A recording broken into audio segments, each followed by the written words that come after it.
You've been studying wrong this whole time. And the worst part is, the methods failing you are the exact ones that look the most responsible. You sit down, open your notes, highlight a few lines, reread the chapter, maybe watch one more explanation video, and tell yourself you're making progress. It feels organized. It feels disciplined. It feels like what a serious student is supposed to do. And then the test shows up, and suddenly your brain acts like it has never seen any of this before. That feeling is brutal, because it doesn't just make you frustrated, it makes you doubt yourself. You start wondering if maybe you're not focused enough, not disciplined enough, not smart enough. But I don't think that's the real problem. I think a lot of students are stuck in a study system that rewards the feeling of productivity more than actual memory. Welcome to Vex Oriss. If you want videos that actually help you think better instead of just making you feel temporarily motivated, subscribe and support the channel. Because here's the truth nobody says clearly enough. Studying is not about how long you sit with information. It's about whether your brain can still use that information later. That's the whole game. Retention matters more than consumption. And once you understand that, a lot of common study habits start looking suspicious. Highlighting and rereading are the first trap. They feel productive because they create familiarity. The page starts to look known. The words feel recognizable. But recognition is not mastery. Seeing something again is not the same as being able to explain it from memory when the page is gone. Then there's cramming, which survives because it works just enough to fool people. You panic, stuff information into your head the night before, survive the exam, and then lose most of it days later. That isn't learning. That's emergency storage. And passive studying might be the biggest trap of all. Watching, reading, scanning, reviewing, none of that is useless. But if that's your whole system, you're staying close to the material without forcing your brain to carry any of it. That's where everything starts to break. And what makes this even worse in 2026 is that most people are trying to study with a brain that has been trained for distraction. Scroll, swipe, tap, new video, new message, new notification. Your brain is being conditioned every day to chase novelty, speed, and instant reward. Then you sit down to study and expect that same brain to calmly focus on one difficult idea for 30 straight minutes like nothing happened. No wonder deep study feels harder now. Your brain does not hate learning. It hates effort that doesn't pay off immediately. And modern apps have gotten very good at teaching your mind to expect constant stimulation. That means the methods that feel smooth and easy often win your attention, even when they do almost nothing for long-term memory. That's why real studying starts when the material is no longer in front of you. This is where active recall changes everything. The moment you close your notes and try to pull the answer out of your own head, the illusion disappears. Now you find out what's actually there. Can you explain the concept? Can you list the steps? Can you define the term without peeking? That uncomfortable pause, that mental strain, that moment where your brain has to search, that is not a sign something is going wrong. That is the mechanism of learning. A lot of students think good studying should feel smooth, but smooth usually means your brain is coasting. Real learning often feels awkward because it forces retrieval, it forces effort, it forces your brain to build access instead of recognition. If your notes are always open, your notes are doing the work. The same logic is why the Feynman technique is so powerful. Try explaining a concept in simple language, like you're talking to a smart friend who doesn't care about academic jargon.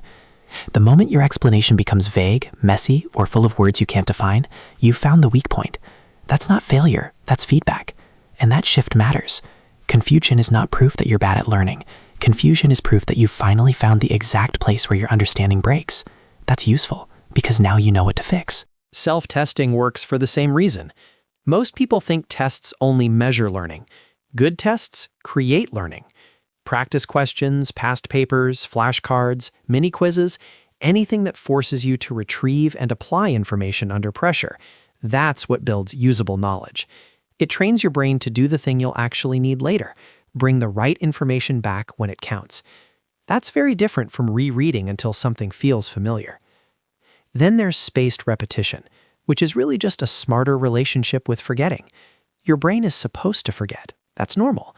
The trick is revisiting information before it fully disappears and doing it through retrieval instead of passive review. Every time you bring an idea back after some time has passed, you strengthen it. You're teaching your brain that this information still matters.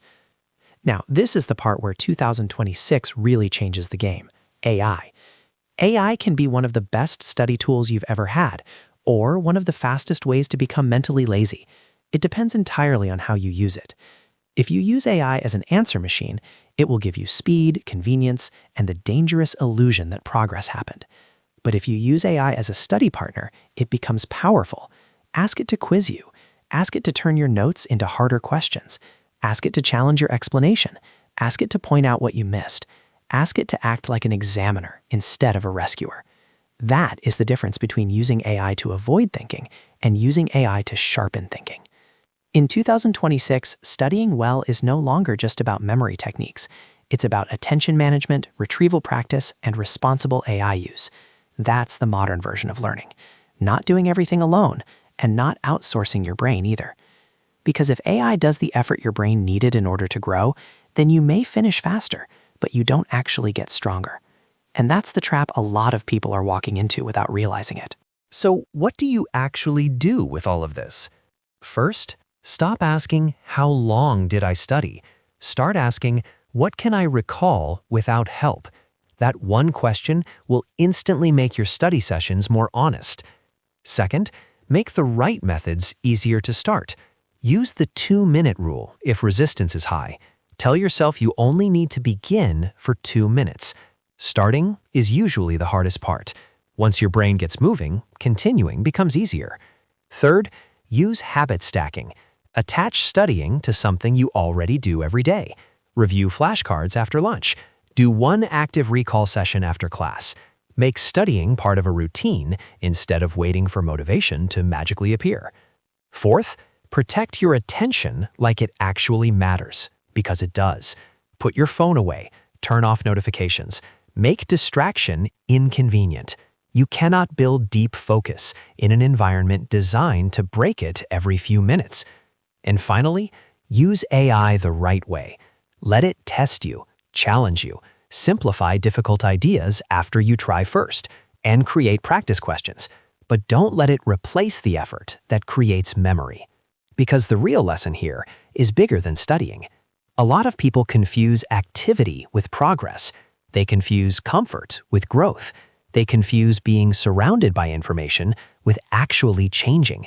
But whether you're learning biology, building a skill, or trying to become more capable in life, the rule stays the same. What feels easy is not always what builds you. Real learning is not about looking productive. It's about becoming capable. So maybe the problem was never that you needed to work harder. Maybe you just needed a system that actually works with memory, attention, and the reality of modern life. Before you go, I want to hear from you. Which habit has wasted more of your time? Rereading, cramming, passive studying, or using AI the wrong way? Leave a comment and share your answer so everyone can compare experiences. And if this video helped you see studying differently, subscribe to Vex Oriss and support the channel so I can keep making content that's actually useful.